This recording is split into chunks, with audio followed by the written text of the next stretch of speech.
ensemble au Grand Théâtre de Yangzhou en Chine où en novembre 2022 a été donné un concert au cours duquel l'œuvre de Jacques Delaprelle a été mise à l'honneur.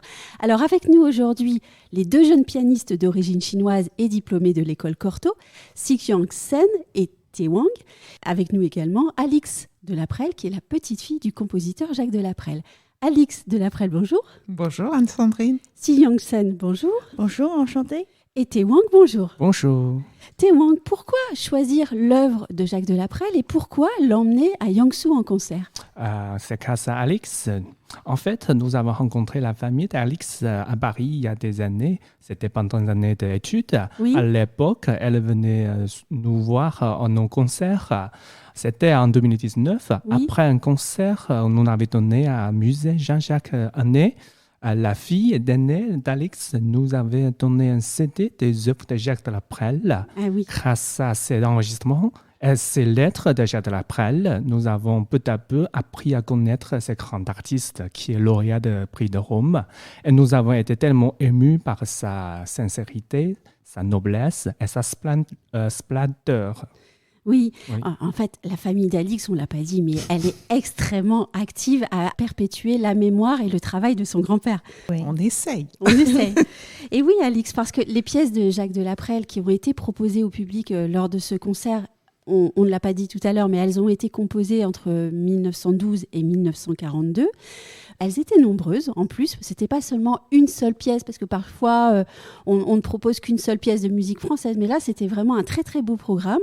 Il y avait l'oriental, la sonate pour violon et piano, la berceuse, la fantasque, thèmes et variations, chant triste et pièces de concert. Ce sont des pièces que vous connaissez très bien, Alix. Pas forcément d'ailleurs. La parade fantasque, justement, Oui. maintenant j'ai appris à la connaître, mais avant qu'elle soit enregistrée par Lorraine de Ratulde, Oui. je la connaissais pas. Enfin, je voyais la partition, Oui.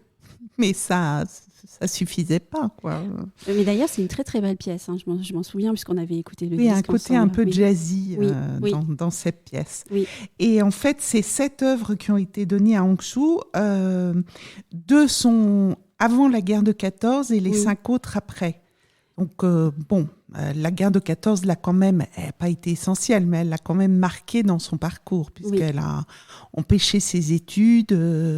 Ça a été un tournant et il a quand même composé pendant la guerre. Enfin, il a fait différentes choses, mais le prix de Rome, c'était un peu perdu pour lui dans la mesure où il l'avait passé avant, il ne l'avait pas eu. Après, il s'est marié pendant la guerre, donc il ne pouvait plus théoriquement concourir pour le prix de Rome, ce qui a été changé dans les règles après. Et il l'a eu après, donc voilà. Et en fait, ce concert était intéressant aussi parce qu'il permet de voir l'évolution du travail, au fond, puisque Exactement. la période de temps couverte est très importante. Oui, tout à fait. Oui. Ça, c'est... Et puis, commencer par une œuvre qui s'appelle l'Oriental, Oriental, qui est dans sa version à Yangzhou pour violon et piano, mais qui se décline aussi en flûte et piano.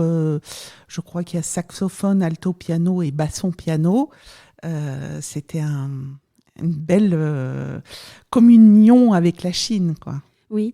Jacques Delaprelle en Chine, comment est-ce qu'il aurait réagi, votre grand-père, à cette information? Il aurait trouvé ça génial. Oui. C'est évident parce que c'est quelqu'un qui était, pour qui la musique dépassait les frontières, était d'une grande ouverture d'esprit. Et puis, je rebondis sur une conversation qu'on a eue récemment avec Théo Sissier et Anne-Sandrine. En fait, l'importance, c'est pas, bien sûr, il faut avoir une bonne technique musicale, Oui. il faut connaître la musique, mais il faut aussi connaître toute la culture. Et en y réfléchissant, il avait des élèves étrangers ou des élèves français, et il leur disait, bon, la musique c'est bien, mais il faut aussi connaître tout le reste. Oui. Donc la littérature, la peinture, la sculpture, tout.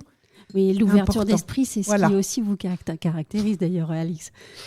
Je tiens peut-être de lui pour ça, Oui. au moins.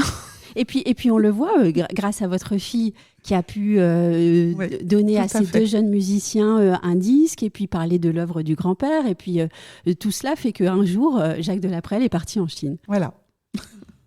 Xi Qiangshen, vous avez interprété en solo pendant ce concert plusieurs pièces, Oui. ou bien d'ailleurs aussi en duo.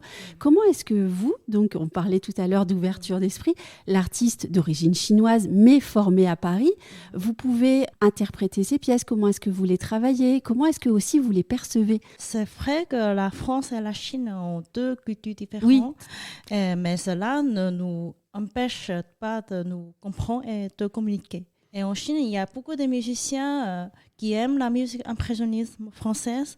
Lors de ce premier concert de Jacques Delaprelle en Chine, Oui. nous avons eu la chance de voir certaines des lettres écrites par Jacques Delaprelle lorsqu'il a composé cette pièce, ce qui nous a aidé à comprendre les œuvres du compositeur. Oui.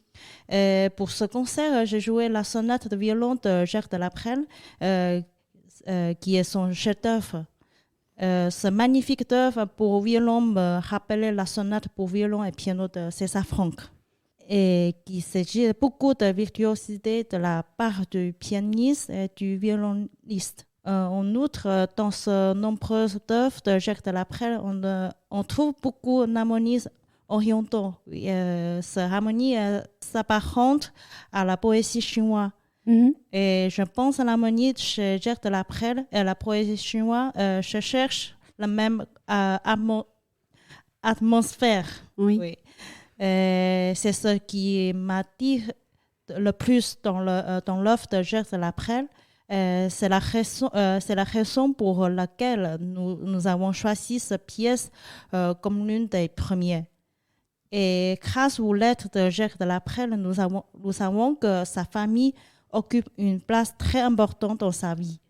Et dans les pièces perceuses et Oui. fantasques, c'est comme si nous ressentions également les choses intéressantes de la vie de Jacques Delaprelle à travers ces pièces.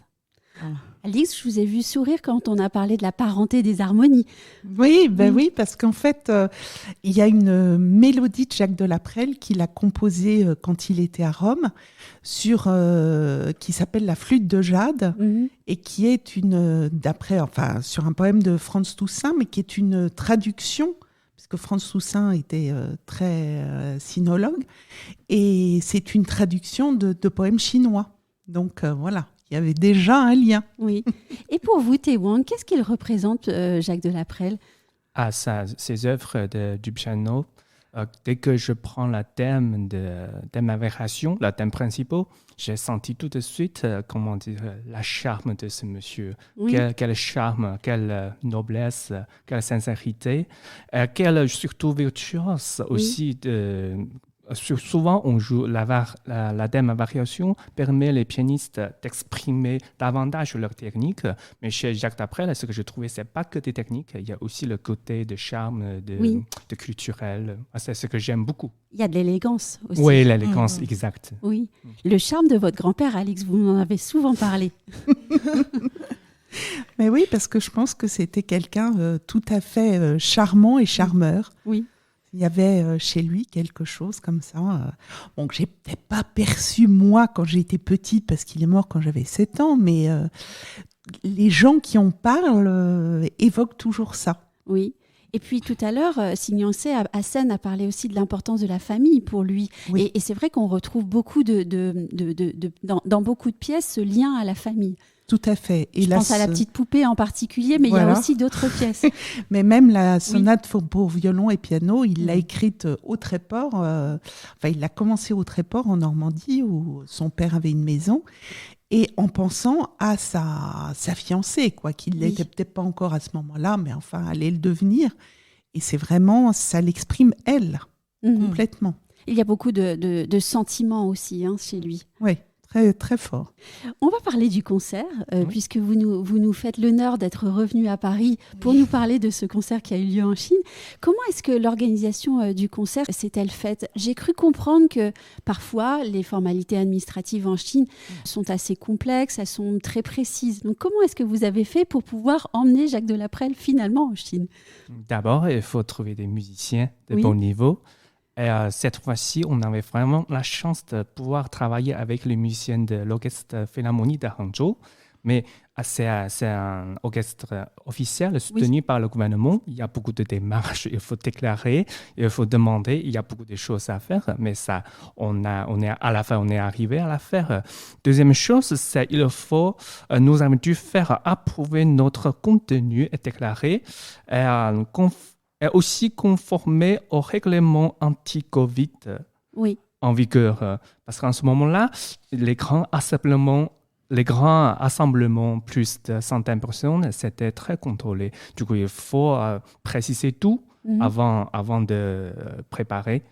Voilà. La troisième chose, c'est que, il faut rester en contact avec Alix, avec les gens les amis de Jacques Delaprelle. Et aussi, nous devons rester en contact avec nos partenaires et faire notre mieux pour porter nos concerts à l'attention de plus grand nombre possible d'amateurs de musique aussi en Chine. Oui. J'ai cru comprendre tout à l'heure, vous devez faire approuver le programme, c'est bien ça? Quand vous dites le contenu, c'est le programme? Oui. Oui. Et alors, je suppose que Jacques Delaprelle n'était pas connu par les autorités qui devaient vous donner le tampon pour faire le concert? C'est grâce à ça aussi, j'ai fait le direct. Nous avons fait la directeur de l'orchestre et le directeur de théâtre connaître qu'est-ce que c'est un prix de Rome, qu'est-ce que c'est l'impressionnisme de français et qu'est-ce que c'est les œuvres de Jacques Delaprelle. C'est grâce à ça aussi. À la fin, on a eu la chance de pouvoir jouer ce programme à la Grand Théâtre de la Ville. Et encore une fois, l'ouverture d'esprit, la curiosité, ça en est très très loin. Oui. Alex, je crois que le programme a été enregistré et qu'on peut encore le voir sur YouTube, c'est bien ça? Oui, tout à fait. Si on tape Jacques Delaprelle en Chine ou Leipzig Art, qui est l'association de Theux et de Sissier, oui, c'est tout à fait visible. Vous deux, vous avez également sorti récemment un disque à nouveau de musique française. Alors, le programme, c'est Debussy, Ravel, Bizet. La musique française garde donc encore votre préférence pour l'avenir de votre carrière et la continuation de votre travail? Oui, bien sûr. Absolument. Pourquoi? En fait, le nom de notre duo de piano, en fait, c'est à cause de Giovanni. Le nom de l'Epst, parce qu'il y a certaines années, on se promenait à côté de la rivière Lept, qui se trouve à côté de Giovanni. Oui. Du coup, j'ai trouvé c'est le même nom de mon nom de chinois. Et j'ai acheté S. On avait ajouté S comme Sixier. S. Comme l'Epst pour notre duo. On trouve c'est assez joli comme un nom de duo. Et pour une musique française, c'est depuis des années, on a une passion pour découvrir la culture française et la musique française.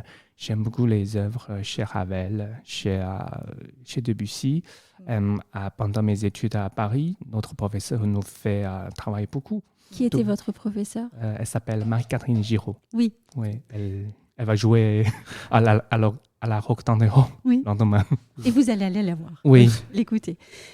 Alix, de voir ces jeunes musiciens qui repartent avec sous le bras des partitions de votre grand-père et qui les emmènent très très loin, c'est fascinant en fait. Oui, c'est fascinant. Et moi, je pense aussi que nul n'est prophète dans son pays. Et qu'en fait, il vaut beaucoup mieux que ça parte loin. Et après, ça peut revenir en France. Et c'était un peu ce qui s'est passé en 2008 quand il y a eu le premier CD de Jacques Delaprelle. J'avais eu un contact donc avec Nadine Deleury, qui était violoncelle solo de l'orchestre de l'Opéra de Détroit. Et ils ont voulu là-bas enregistrer le premier CD de Jacques Delaprelle. Donc c'était entre Canada et Détroit, enfin Canada, États-Unis. Et c'est comme ça que tout a commencé. Donc, partir à l'étranger, c'est ce qu'il y a de mieux. Est-ce que le fait que ces œuvres soient jouées, redécouvertes à l'étranger, aide les Français à mieux comprendre leur propre patrimoine et à redécouvrir aussi Jacques Delaprelle? Peut-être. Et puis, il faut avoir l'esprit ouvert et curieux. C'est toujours ce que j'ai pensé. Enfin, moi, ma façon de vivre, c'est ça. Donc, j'espère la communiquer aussi. Eh bien, je vous remercie tous les trois. Merci Anne-Sandrine. Merci.